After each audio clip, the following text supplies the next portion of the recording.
प्रिय छात्रों, जोहार, नमस्कार। मैं अजय भागर के डायरेक्टर स्पर्धा प्रकाशन आज आपकी आगामी परीक्षा सीजीएल से संबंधित कुछ महत्वपूर्ण बिंदुओं पर चर्चा करने के लिए यहाँ आया हूँ और उम्मीद करता हूँ कि इस वीडियो से आप काफ़ी लाभान्वित होंगे और अपनी परीक्षा में बेहतर प्रदर्शन कर पाएंगे। तो मित्रों, जैसा कि आपको मालूम है, जिसका आप इंतजार काफ़ी लंबे वक्त से कर रहे थे और जिसकी तैयारी में आप वर्षों से समय दे रहे थे, वह घड़ी अब नज़दीक आ गई है। कल यानी 28 दिसंबर को इसके पहले चरण का परीक्षा संपन्न होने वाला है। दूसरे फेज की परीक्षा 4 फरवरी को होने वाली है।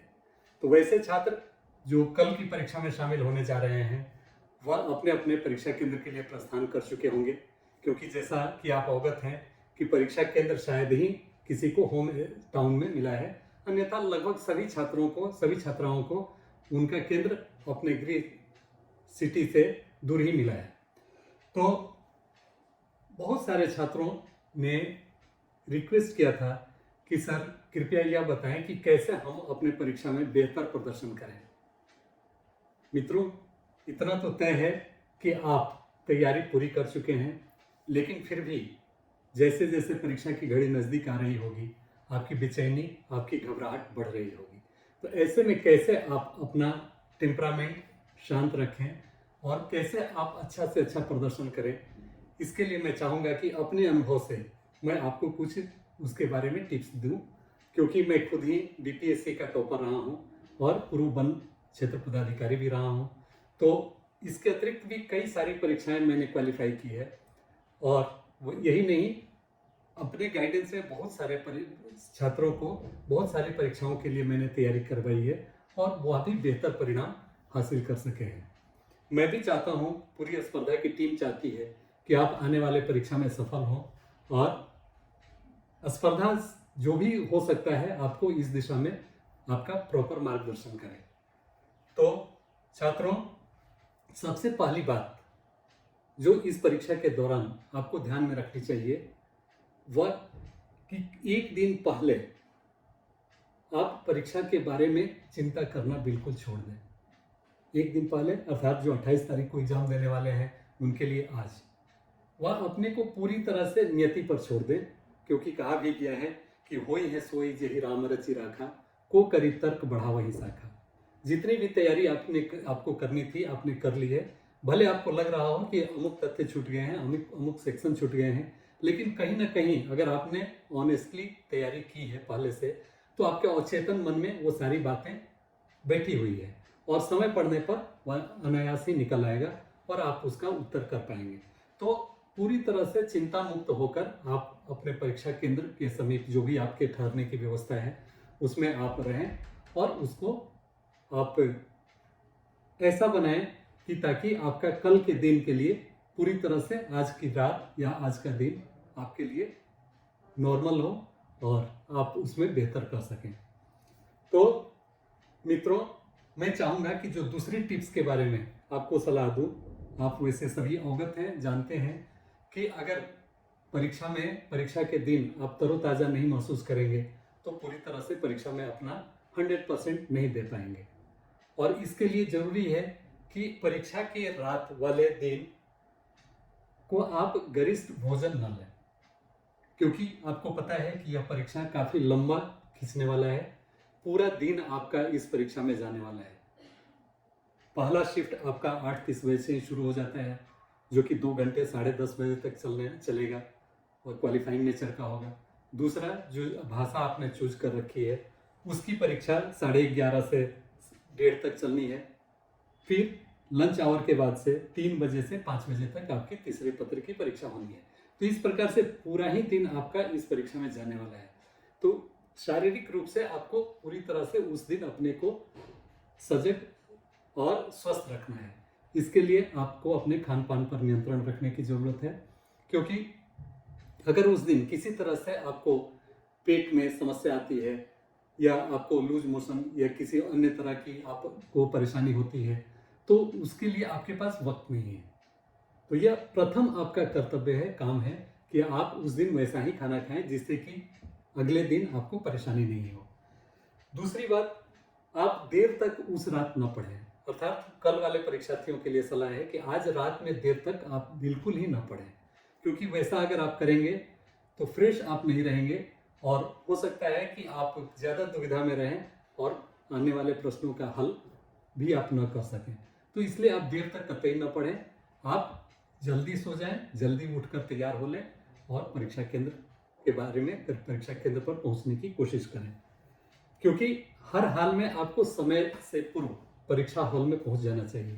आप महसूस आपने किया होगा कि जब कभी भी आप परीक्षा हॉल में थोड़े से भी विलम्ब से पहुंचते हैं तो आप असंयमित हो जाते हैं, आपकी बेचैनी, आपकी घबराहट बढ़ जाती है कि क्या पता कितना हम में विलम्ब हो गई और कुछ प्रश्न हमसे छूट तो नहीं जाएंगे, क्योंकि इसमें नॉलेज के साथ साथ आपके टाइम का भी उतना ही बड़ा रोल होता है। तो छात्रों, मेरा आपसे यह रिक्वेस्ट होगा कि आप निश्चित रूप से अपने परीक्षा केंद्र पर समय से पहले पहुंचें और नियत समय पर जो आपका निर्धारित सीट है उसको आप ग्रहण कर लें। उसके उपरांत आप पूरी तरह से अपने को संयमित करें। हो सके तो 30 सेकेंड 1 मिनट तक आप आंख बंद करके शांति से बैठें और रिलैक्स कर दें अपने बॉडी को, यह मानते हुए कि न पीछे का आप कुछ जान रहे हैं, न आगे क्या होने वाला है यह आप जान रहे हैं, और अपने को पूरी तरह से कोशिश करें कि मानसिक रूप से आप फ्री हो जाएं। दूसरी बात यह है कि आप हॉल में बैठे छात्रों को देखकर या परीक्षा केंद्र पर आने वाले अभ्यर्थियों को देखकर उस भीड़ से भयभीत न हो, क्योंकि उन्होंने जो तैयारी कर रखी है हो सकता है कि आप उनसे बेहतर तैयारी करके बैठे हों, लेकिन आपको भीड़ डरा रहा हो। तो आप निश्चित रूप से उनसे भयभीत न हो और अपने को संयमित रखें, अपने को कूल रखें। जैसे ही आपके पास क्वेश्चन पेपर मिल जाता है, बुकलेट मिल जाता है, आप यह ध्यान रखें कि जो भी उसमें निर्देश दिए गए हैं अच्छी तरह से पढ़ें और उसमें जहाँ जहाँ भी दर्ज करना है OMR शीट पर जो जो सूचनाएं वहाँ पर दर्ज करनी है आपको, उसको आप भर दें। मैं बहुत सारे छात्रों को जानता हूँ जो परीक्षा हॉल में यह गलती करके आए और वह सफल नहीं हो सके और फिर उसके बाद उन्हें कोई और मौका नहीं मिला। इसलिए मैं नहीं चाहता कि छोटी सी लापरवाही का इतना बड़ा दुष्परिणाम या उतनी बड़ी सजा आपको मिले। तो इससे बचने के लिए शांति से भले 2 मिनट 4 मिनट एक्स्ट्रा लगे, लेकिन आप जो भी विवरण भरने हैं उसे आप निश्चित रूप से भरें और उसको देखें। उसके बाद से स्थिति आती है परीक्षा केंद्र पर उत्तर देने के क्रम को। मित्रों, आपको पता है कि क्वालिफाइंग नेचर को अगर आप देखें तो उसमें भी आपको क्वालिफाई होना है, क्योंकि वही रास्ता क्लियर करता है आपके सेकेंड और थर्ड पेपर के लिए। तो सभी प्रश्न आप जैसा कि अवगत हैं कि उसमें आपको निगेटिव मार्किंग होना है, और निगेटिव मार्किंग भी थोड़ा मोड़ा नहीं, बहुत अधिक, जैसा कि यूपीएससी पीटी में होता है। यूपीएससी सिविल सर्विसेज की पीटी परीक्षा में आपको मालूम है जो जीएस पेपर होता है उसमें 100 प्रश्न होते हैं और प्रत्येक प्रश्न के लिए 2-2 मार्क्स दिया जाता है। लेकिन अगर गलत होता है तो प्रत्येक तीसरा प्रश्न पर 1 प्रश्न गलत मान लिया जाता है। यही स्थिति आपकी यहाँ भी है। 3 मार्क्स आपको दिए जाने हैं और आपको गलत होने पर 1 मार्क्स काटे जाने हैं। तो इसका अर्थ हुआ कि प्रत्येक 3 में से 1 आपका मार्क्स डिडक्ट होगा अगर गलत आप करते हैं तो यह काफी गंभीर स्थिति है। इसलिए आपको इसमें वाइल्ड गेस करने की बिल्कुल ही स्थिति नहीं बनती है, क्योंकि अगर 4 में 1 कटता तो हो सकता था कि 4 आप रॉन्ग पर गेस करते और 1 आपका सही हो जाता प्रोबेबिलिटी के हिसाब से। लेकिन यहाँ पर उसकी स्थिति बिल्कुल नहीं बनती है। आपका जो जाना हुआ क्वेश्चन है उससे भी मार्क्स डिडक्ट हो जाएंगे अगर वाइल्ड गेस करते हैं तो आपके लिए मेरा यह निर्देश होगा, मेरी यह सलाह होगी कि आप अगर 2 आंसर पर, 2 विकल्प पर कंफ्यूज हैं, असमंजस की स्थिति में है, उसी स्थिति में केवल आप गेस करें।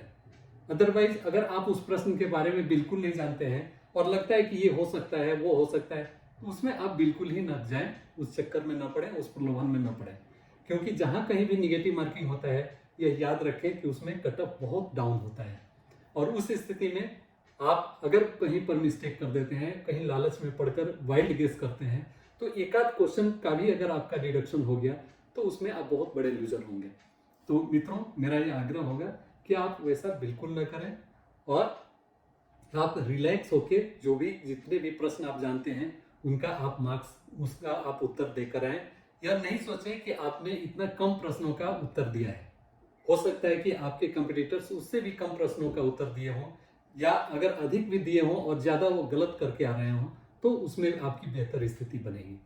तो आप इस पर काफ़ी स्पेसिफिक रहें और काफ़ी ठंडे दिमाग से सोच समझकर आप प्रश्नों का उत्तर दें।